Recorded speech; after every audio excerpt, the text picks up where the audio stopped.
welcome to the Pig and Whistle Tales from Azeroth. As always, here at the Pig and Whistle in Stormwind, I go through a variety of subjects with regards to World of Warcraft.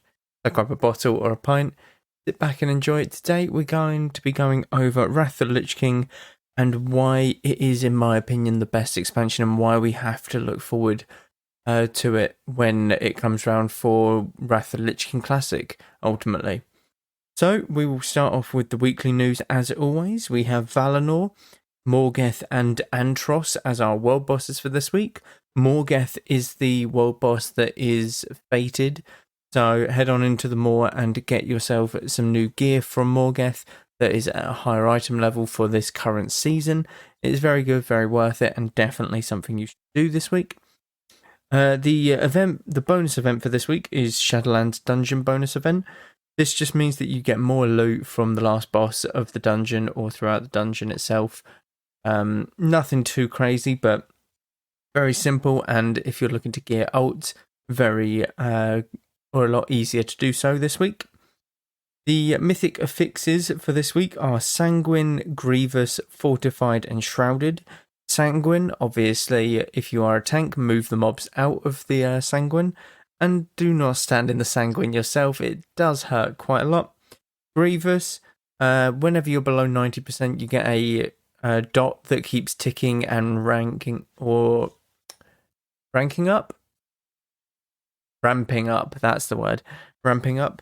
So make sure you help top yourself above 90%, help the healer out, or just make sure you pop a defensive so that the healer can get you above that 90% threshold for him. Fortified, the mobs in the dungeon, the non-boss enemies, are a bit tankier.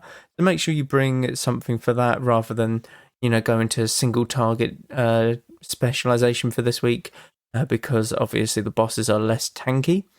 And we have the Season 4 affix, which is Shrouded. This is where the Nathrazim, the Dreadlords, are disguised as some of the mobs in the dungeon. Killing these Dreadlords will give you a stacking buff, and this can go up to quite high numbers, I will say that. The brawl for this week is Cooking Impossible. This one's very simple. You bring 15 ingredients, I'm pretty sure it's 15, to your faction's pot, your cooking pot. First to do that wins. Very simple. You can steal the other's ingredients by killing the opposing faction, and someone who is killing or carrying an ingredient, you kill them and you basically nick it off of them. Very simple. And the spell that we're going to be going over this week and looking at the history of is Thorns. It's a very simple spell. It is from Druid once again, but Thorns has had two sort of iterations in its lifetime. It had the buff, and then it's got the, PvP use. So let's start with it. The very first patch came back in 2004, June 2004. This is pre-release World of Warcraft. This is in the testing phase. The mana cost and damage has been increased. So this just increases the mana cost of the buff and how much damage it did, which is very strange because I think at max rank it did like 10 damage. It wasn't necessarily crazy. And another buff came in the testing, which was 2 months later. The mana cost reduced for early ranks, raised for later ranks.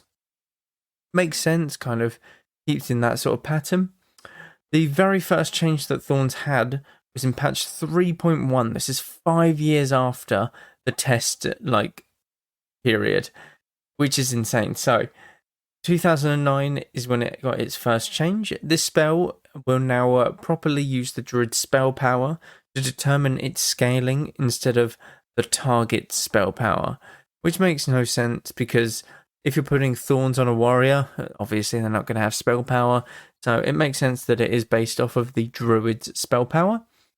They hotfixed this a month later. The bonus damage from spell power on the Druid ability Thorns has been reduced by half. So clearly it was hitting too hard, but I don't think there was ever an iteration of Thorns hitting too hard in, say, TBC, Wrath, or anything like that. The next change was in Cataclysm a year after. The duration reduced from 10 minutes to 20 seconds. and its damage is significantly increased.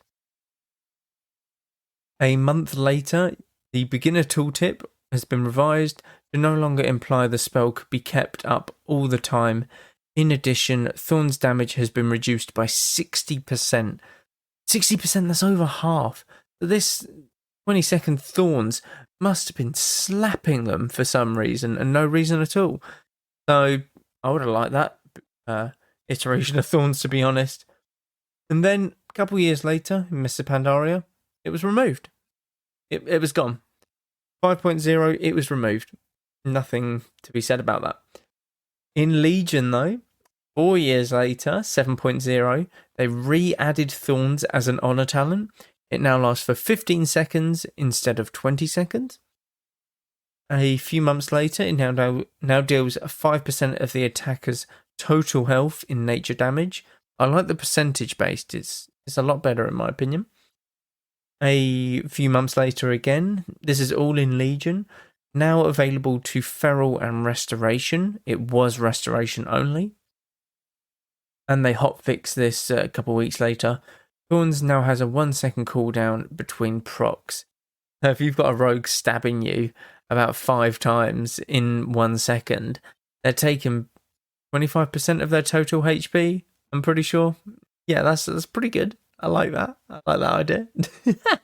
I like that iteration so much more. So a couple years go by and Battle for Azeroth props up. It is now a level 40 PvP talent. It was level 37 for Feral and rank 19 for Restoration Honor talents. It is now available to balance Feral and Resto. Makes no sense why it wasn't balanced in the first place because, well, they're still a druid, so it makes sense that, Thorns would just be sort of a baseline ability, but oh well.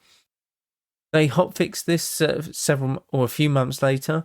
They resolved an issue that caused Thorns to deal damage when the target is struck by unintended spells such as Eye for an Eye, Frost Fever, or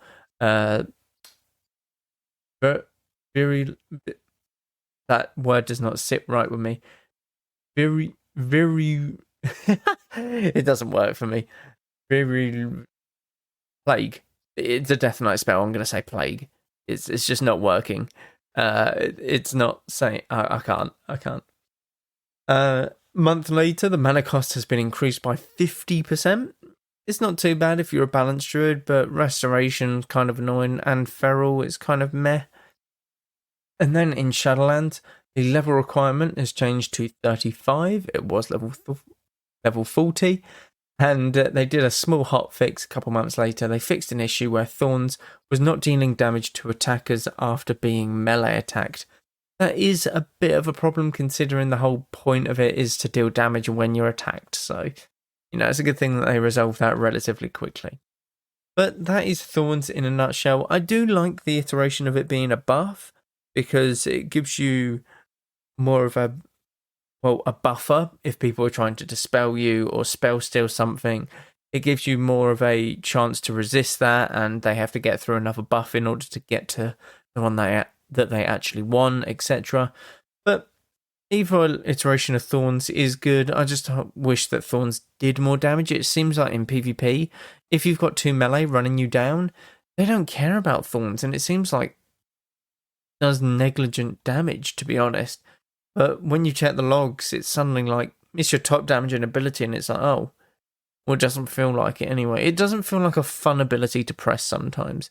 And that's, not what you want in an MMO where you've got about 200 spells at your disposal. But, whatever. So, let's get on to the bulk of the podcast this week. Why is Wrath the best expansion? This, I do want to make a disclaimer. This is very much my own opinion. I do class other expansions up there, but Wrath for me, overall, is the best expansion. Legion is very good. I like the content in Warlords of Draenor. There just wasn't enough of it.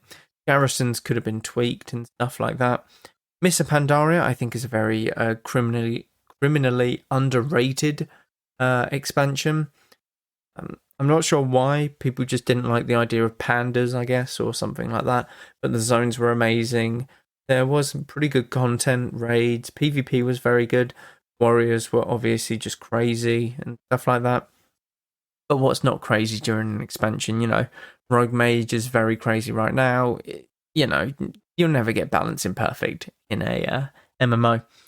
But Wrath of the Lich King, the second expansion to be released for World of Warcraft back in 2008, I believe. Was it 2008? Yeah, I believe it was. God, that's dating me. I say it every time. But this was obviously my first expansion. I didn't necessarily know what I was doing. So it might be a bit of a nostalgic thing as to why I think Wrath is the best expansion. I sort of picked up the game early Wrath, late Burning Crusade, but I sort of understood the game more towards the end of Wrath of the Lich King when Icecrown Citadel was released. Around that sort of time, I was doing Halls of Reflection, Pit of Sauron. I was doing this at around the age of like 10. So, I was clearly top DPS and knew everything about the game. But this might be why I'm so excited for Wrath Classic, because it is a massive nostalgia trip. This is what a lot of people felt when World of Warcraft Classic was re-released.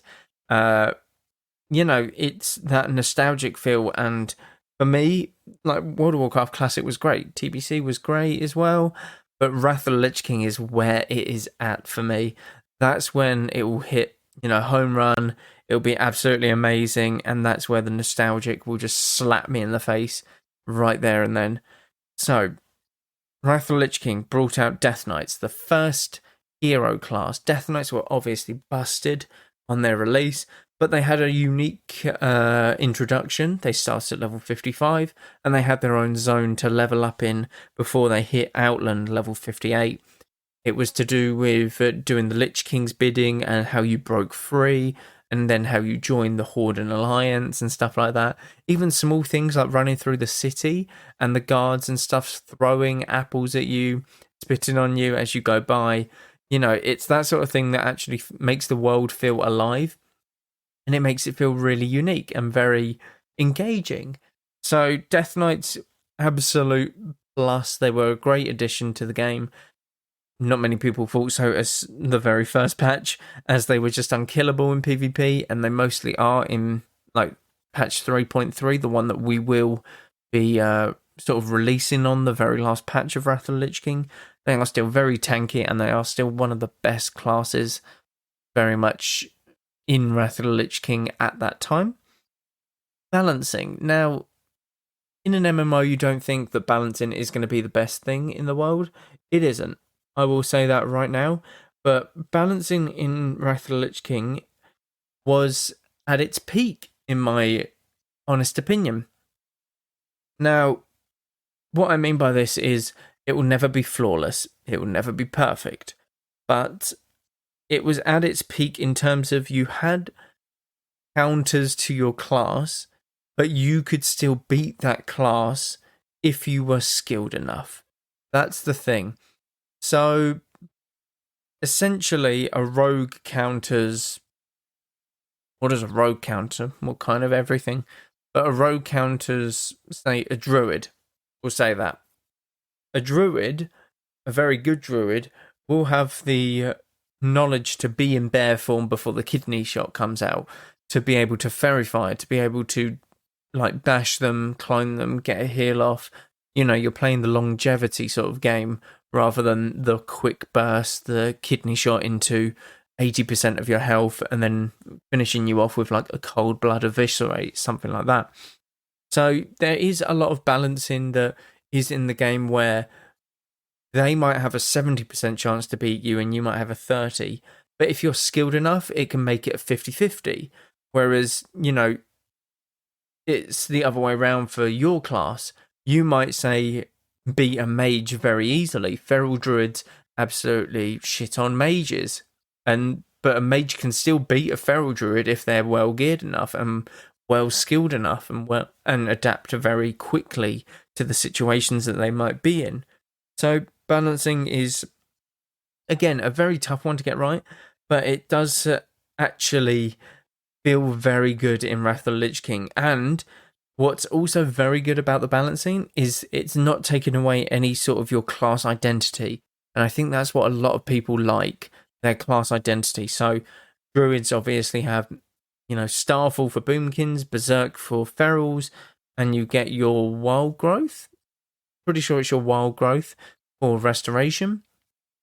That's great. Your rogues get shadow step, killing spree, and I'm pretty sure there was another one, but I can't remember the assassination one. I'm not gonna lie. I'm really sorry, assassination.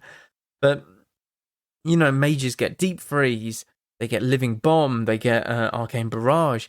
They all have their own unique feel to them and their own class identity, and you know what you're going up against. You can feel the different types of mages that you're going up against. You're going against a Pompyro mage, presence of mind, pyroblast in the face, just try and one-shot you. You're going up against a deep frost mage, so deep freeze, ice barrier, 2 blocks. You're going up against a fire mage with dragon's breath, living bomb. There's many different variations, and you can get a lot of class identity out of them, and you see that in every single situation, whether it's PvE, PvP, and you have to adapt in PvP, certainly, to what kind of mage you're facing. If it's a full frost mage, you don't want to be sitting in, roots and stuff, because he's just going to crit you and die, and you're just going to die to ice lances. You don't want to be anywhere near him when he presses combust and gets you in a sheep and starts hard casting pyroblast, if he's a fire mage. If he's got Pompyro, you want to always be cautious of when his presence of mind cooldown is coming off cooldown. I said cooldown way too much there. You're keeping track of his arcane power and stuff like that as well. So that class identity is so pivotal in World of Warcraft, and especially Wrath, because you want something for every occasion. You want a druid to AoE now in PvE situations, because Starfall is a stupidly good AoE. Rets actually get something. They get their exorcism, where you can use it on any target rather than just undead. You can use Divine Storm now that heals you for 25% of the damage. You've got so much utility in all of the classes in Wrath of the Lich King that it makes it absolutely unique and different to every single other expansion, because after that, Cataclysm started pruning it a bit and making it more baseline, which I think isn't the greatest way to go, sadly enough. So, moving on, we are looking at raids. Raids in Wrath are very, very good. Now, a couple spring to mind, especially. Next Ramus, most people have done when they did it back in Classic. It's just a small redesign, not a redesign, but a small jig about with the item names. A couple of pieces of gear have been added and stuff like that. But ultimately, it's the same instance. But alongside that, you have raids such as Alderman. No, not Alderman. Alderman is the dungeon. Ulduar, sorry. That's the raid. Ulduar, the giant titanic prison where it holds an old god, and you have to go and clear and fight these titan constructs and keepers to break them free of sort of a mind control, and then you go and deal with the big threat that is in their prison cell and has broken free. So that is just an epic sort of raid, and it is great fun. Cannot recommend it. And then there's the big one, Icecrown Citadel. You're making your way up this massive castle, this massive citadel, and you're clearing each of his lieutenants almost. You've got Putricide and the Abomination Wing. You've got his pet dragon, Syndragosa, and you have to go and heal a green dragon to make sure they're not corrupted and stuff and don't fall to, being undeath and all of that. And then the big bad at the very end, at the top of the citadel, where it overlooks everything and you can literally get flung off of the edge as a final sort of boss fight. Lich King, amazing fight. It's going to be great. Cannot wait for that fight at all. It's going to be absolutely amazing. Dungeons. So dungeons in Wrath are very good. I do have to say that you got Upguard, Keep, and Nexus are the primary sort of starting dungeons. Then you go into Azul Narub, and Kahet, the Old Kingdom, stuff like that. I can't remember much of the others. I'm not gonna lie. I can't remember sort of the middle section of dungeons. I know you've got like Zuldrak, I'm pretty sure, is around that sort of 75, 76 mark. You probably have other things. But the dungeons that really do get me are the Ice Crown ones. They are... I don't think there's been a dungeon that beats them, in my opinion, especially Halls of Reflection. You are running away from the main man himself, from the end boss of the expansion. Well, technically not the end boss, because Ruby Sanctum came out after Icecrown Citadel, and there was just this random dragon boss that we had to kill. But, you know, that kind of led into Dragon, or Catus, sorry, Cataclysm. But yeah, you're literally running away from the big bad of the expansion, the Lich King, and it's something that I don't think has happened since. I might be wrong, but I'm pretty sure that I'm not wrong. So it's one of them things. It's very tough on terms of the scale and difficulty. It is a very, very tough dungeon. All three of these were Pit of Sauron, Forge of Souls, and Halls of Reflection were very tough dungeons in their own right, and they all offered unique challenges and ways to deal with things, which makes it absolutely amazing. Not to mention, you know, you've got something different with the Trial of the Champion, where the first boss you are literally on a horse and you're jousting. That is the first boss. The third or something, second or third boss, I'm pretty sure you fight Horde, so it's sort of a PvP type of boss, which a lot of the PvEers didn't enjoy, but it makes it for a very easy fight in my opinion, because you just CC one and kill the other healer, and you know, it's very simple when you break it down. But the dungeons in Wrath of the Lich King are so perfect, and they are very, very good. I'd recommend first day getting a group together with some guildies, heading on in and doing a couple runs of Nexus, or I'm definitely doing Upgar Keep. I actually enjoy Upgar Keep. I usually didn't in the past, but I'm kind of getting more and more into it more than anything. Because it's kind of like Icecrown Citadel in a way. You're making your way up this giant keep, this castle, and killing the big bad at the end, you know, at the top. It's very fun and enjoyable. The PvP is a very much a big selling point for me. It's not too bursty, it's not too slow. It's just right where you can use your cooldowns and defensives perfectly, and it can give you another life essentially. But at the same time, you can still die through nothing. Like if you have no defensives, you can still die, and you can be punished for making the wrong move. There's not really much I want to say more about PvP, except that it is, you can be punished if you put a step wrong, and skill is very much a main component of Wrath of the Lich King Classic, and Wrath of the Lich King Classic PvP, I should say. It's going to be great fun. It's going to be a lot of PvP sessions for me, come Wrath of the Lich King. The questing and the zones are the last thing I want to talk about in Wrath of the Lich King. So the zones are absolutely phenomenal. You've got a wide variety from Marine Tundra, which is sort of a marshland when you get out of it. You've got Howling Fjord, which is absolutely incredible. You have Dragonblight. It's just a wasteland of, you know, dragon corpses, snow, etc. Grizzly Hills. Obviously, people know Grizzly Hills. Just if you want something to listen to chill in terms of music, look up Grizzly Hills music. It is so relaxing. It is unreal. It's absolutely amazing. Just the scenery as well, especially from an Alliance perspective. The questing hub where you quest, it literally is just overlooking a cliff, and the scenery and the view that you get from there is absolutely exquisite, and it's amazing. And then you get sort of, the higher up you get, the higher levels, you're getting into the more darker places. So Zuldrak, it's very much dark purpley type thing. Storm Peaks is very snowy, obviously. And then it's Icecrown, you know, dark blue, sort of really hostile colours almost.